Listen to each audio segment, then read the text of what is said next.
This week, Meg Ryan begs Russell Crowe to save her kidnapped husband in Proof of Life. David Spade is a llama with an attitude in The Emperor's New Groove. And Chris O'Donnell leads a rescue mission on the Deadly Mountain K2 in Vertical Limit.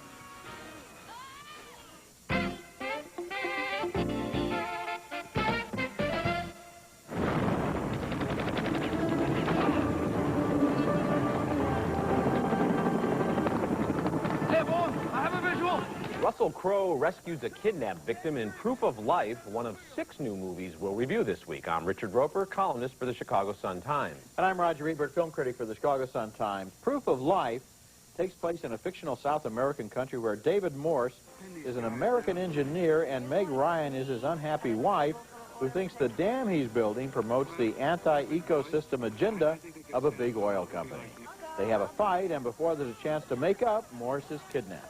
Look, I'm not doing anything. I'm not doing anything. I'm not doing anything. Enter Russell Crowe as a professional kidnap and ransom expert for a London insurance company. But we want a proof of life and we're not paying for it. If there's any good faith, maybe can start with that. Okay, Uncle Tio. So you are the one in charge now, huh? That's right. Good. Then you will be responsible for the death of Peter Bowman. Oh, gee. You understand me? You are responsible. He's gone? Yeah. It's all right, just get used to it. It's the way it's done. Meanwhile, Morse is led through the jungle by his captors, for whom kidnapping is strictly business. Hey, you stay here.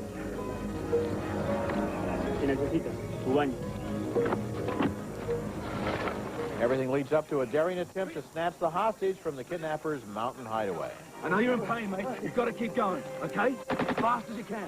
They'll kill you this time, Peter. Stay on this path. This path leads to Alice. This path leads home. Proof of Life is an ambitious movie that wants to be more than a thriller. It wants to show the Russell Crowe character as a hard-bitten pro who develops a soft spot for the wife of the man he's trying to save. The movie limits their romance to a kiss and some body language, however. A sex scene was reportedly cut, maybe because it seemed more poignant for Crowe to keep his distance.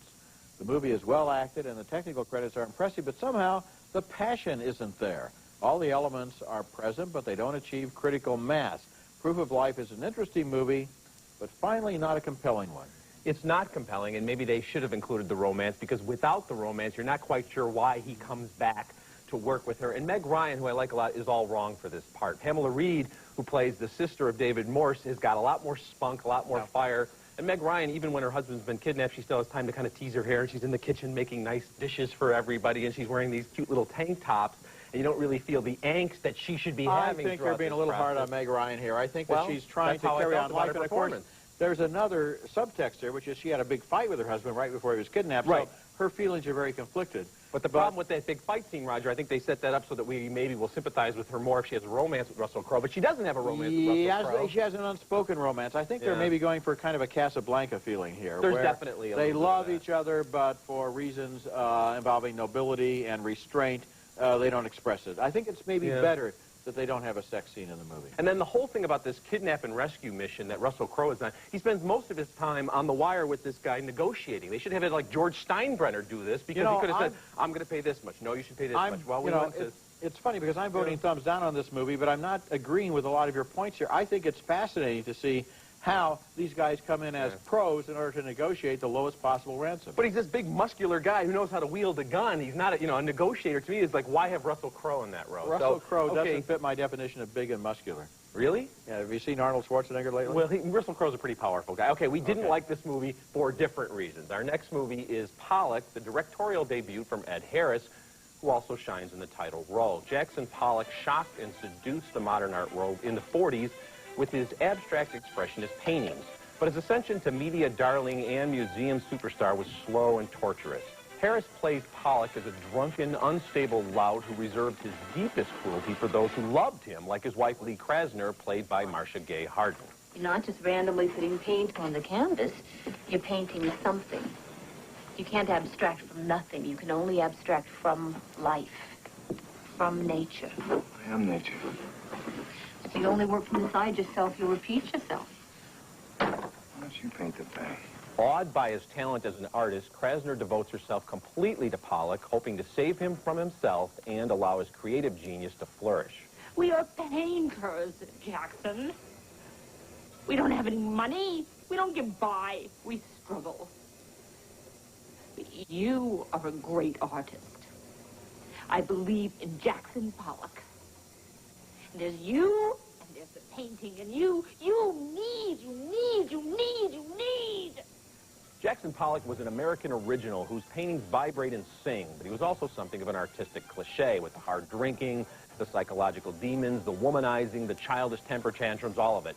Harris captures each of these flaws and wears them proudly like the paint splatters on Pollock's dungarees. His hairline fades and his gut bulges as Pollock declines, but Harris's performance is born in his eyes, at once steely and filled with fear. It's an exceptional piece of work. Oh, I really agree with you. This movie hits a home run by Ed Harris, both as an actor and as a director, and this is one of the most convincing and persuasive artistic biographies I've ever seen. First of all, it gets the art world right. We really feel that we're looking at a man who is a professional and knows what he's doing and knows how he's doing it. And then we see the characters like Jeffrey Tambor as Clement Greenberg, the famous critic who influenced his career so much.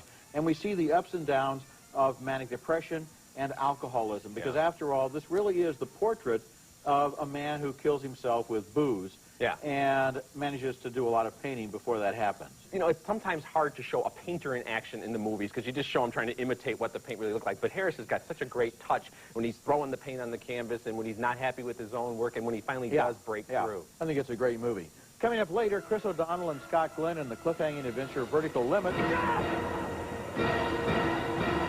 Coming up next, The Emperor's New Groove. You're safe now.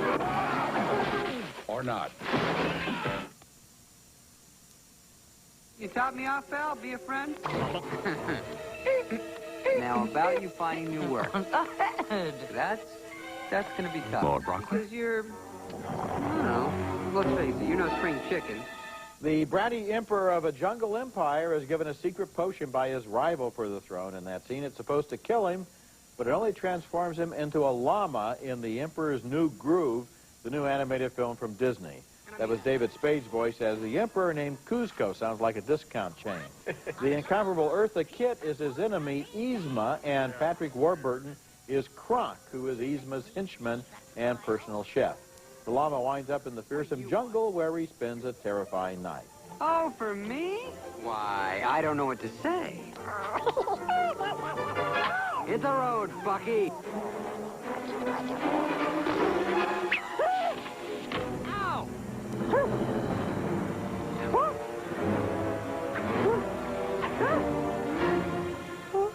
The emperor-turned-llama is rescued by the only man willing to befriend him, a peasant named Pacha, who helps him even though Kuzco was planning to replace Pacha's beloved home with his own imperial summer cottage.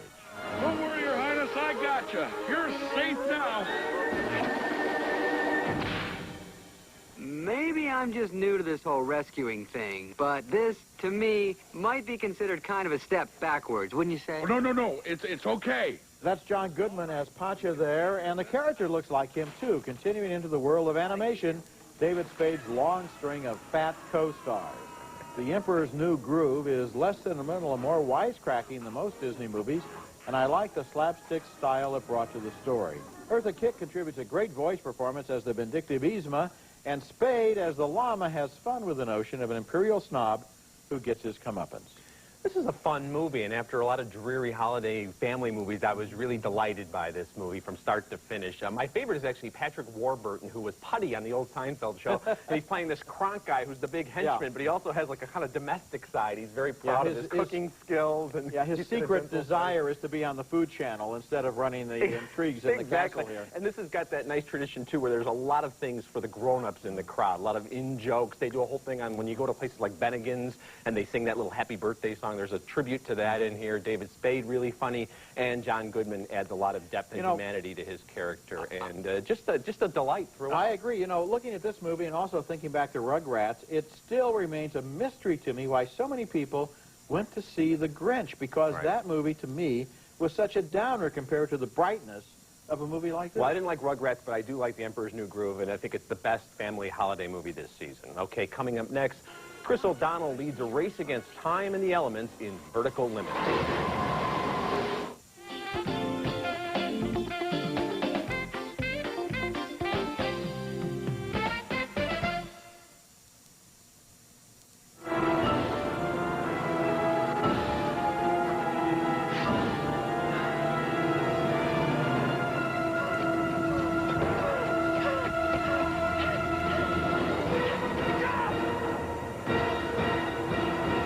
Chris O'Donnell is the boy wonder of the Himalayas in Vertical Limit, a mountain climbing thriller designed to keep you on the edge of your seat.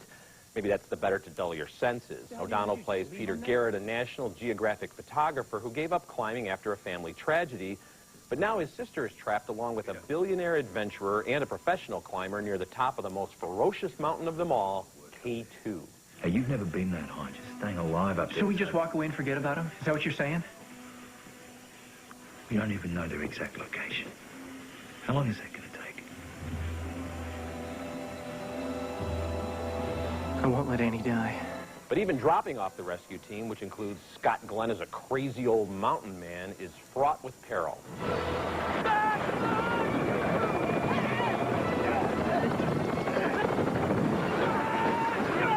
Isabella Scorupco is a climber who looks like a fashion model, and Steve Lamarquand is a wisecracking slacker climber.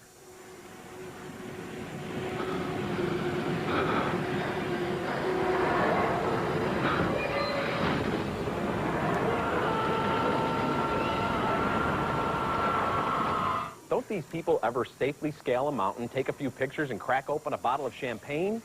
The collective casualty report among the so-called expert climbers in Vertical Limit includes broken fingers, frostbite, missing toes, facial cuts, broken bones, death by avalanche, multiple deaths due to nitroglycerin explosions, not one but two noble suicides done in the name of saving other climbers, and oh yeah, there's murder as well. These people aren't adventurers, they're yuppie kamikazes. With its overwrought music and hammy acting and jackhammer medley of impressive but completely implausible stunts, Vertical Limit gave me a headache. Oh, come on now, Richard. First of all, there's not going to be a movie about them going up safely and having a bottle of champagne. And secondly, if you read the paper, you'll find out that just a year ago, events very much like this took place on Everest with all kinds of professional climbers and other experts being wiped out. And this is a movie I'm aware of that happening, gets the job done. I mean, it's not a great movie. It's not as good as Perfect Storm in its portrait of people against the elements.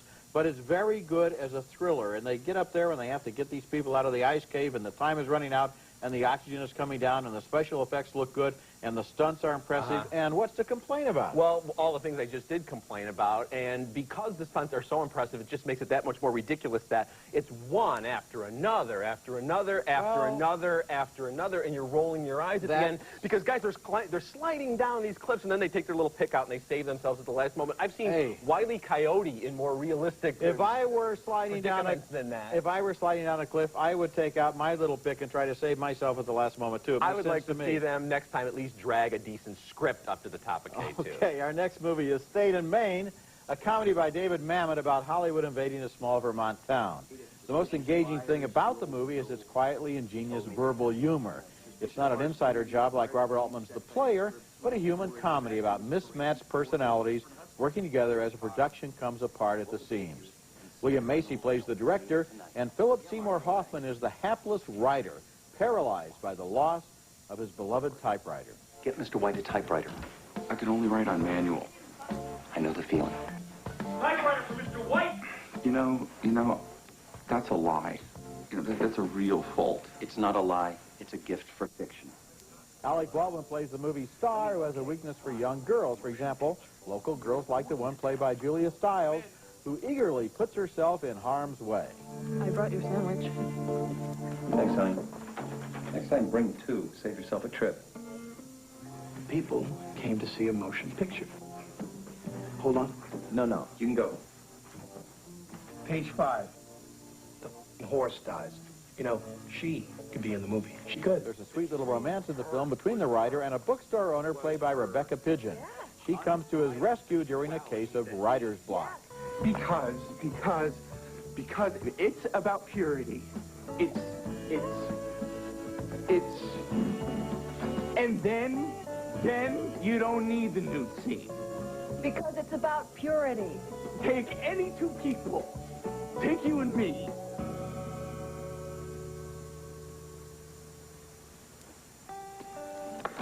David Mamet is an architect of dialogue that somehow sounds natural and mannered at the same time. State of Maine is filled with wonderful lines. For example, the reason why Firehouse mascots are Dalmatians and not sardines.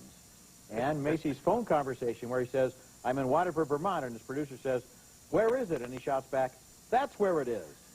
And all the characters, including Charles Durning as the mayor, Sarah Jessica Parker as an actress, and David Paymer as the producer, keep intersecting. I like the way the stories cut back and forth. I also like the closing line, cue the dead horse. State and Maine is lovable and funny, and when you're not laughing, you're smiling.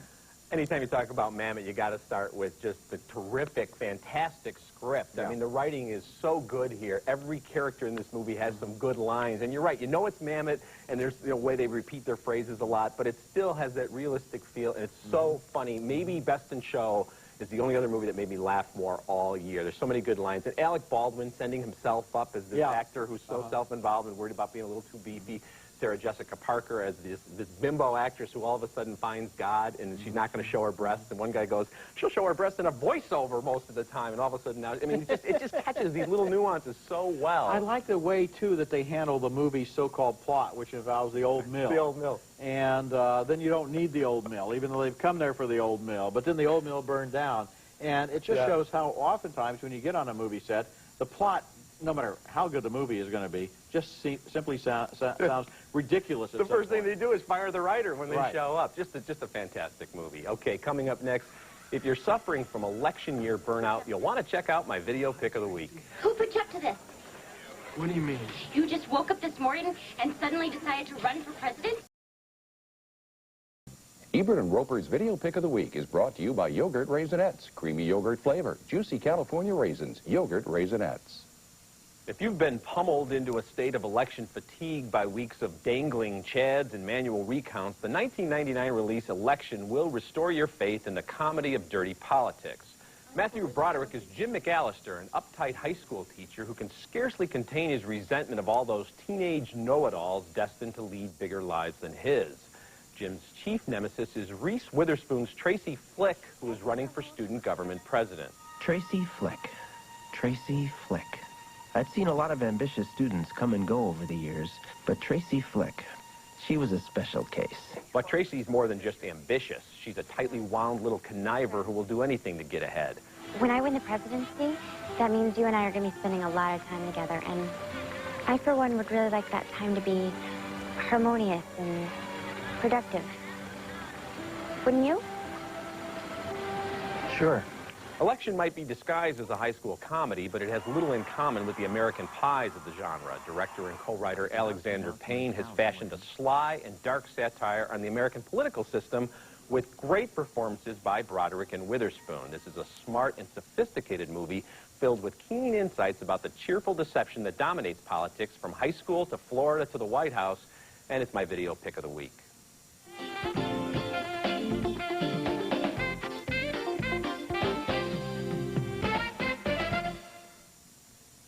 Join Roger Ebert and Richard Roeper on their floating film festival with movie screenings and lively discussions aboard the Disney Wonder cruise ship. Sailing February 1st through 4th on the Disney Cruise Line to the Bahamas with a stop at the island paradise Castaway Cay.